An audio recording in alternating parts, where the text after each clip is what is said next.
how can family dynamics play a role in this discussion around financial decisions and legacy planning? What do you see? I think the older generations, they're not overly keen on talking about a lot of these things. It was kind of a taboo. I think, my generation, the younger generations, I think are a little bit more open about talking about it. And so our encouragement to people is let's start having some conversations. I think one of the big conversations is you take a husband and wife. I ask this question all the time because, like I said, I do a lot of estate mapping, but I will ask the question, if husband and wife, if you get knocked out together, who is the one person that is not only going to have to deal with the grief that you're both gone, but they're going to have to pick up the pieces and clean up the mess? Who is that person that's going to have to deal with that burden? And so we need to have these adult conversations with our adult children. I mean, you don't have to give them every, dollar and cent, but we need to start having conversations to say, hey, here's potentially what's coming down the road,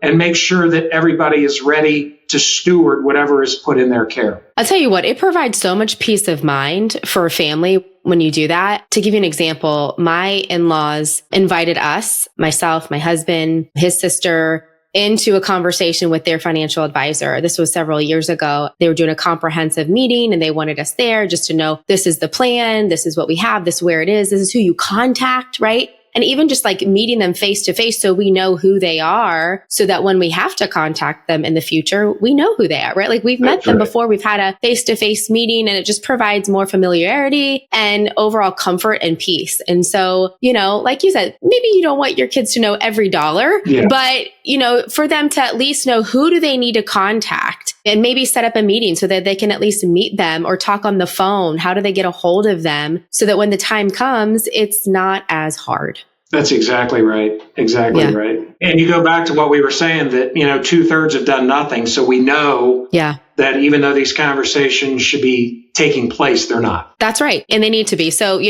for us having this discussion, Mike, this is really an encouragement to people is if you haven't had these conversations, if you haven't done your estate planning, if you have not done any planning at all, now is the time, right? Don't put it off. Don't wait, because it really just makes things more difficult later on. So bite the bullet and do it. That's our encouragement to you.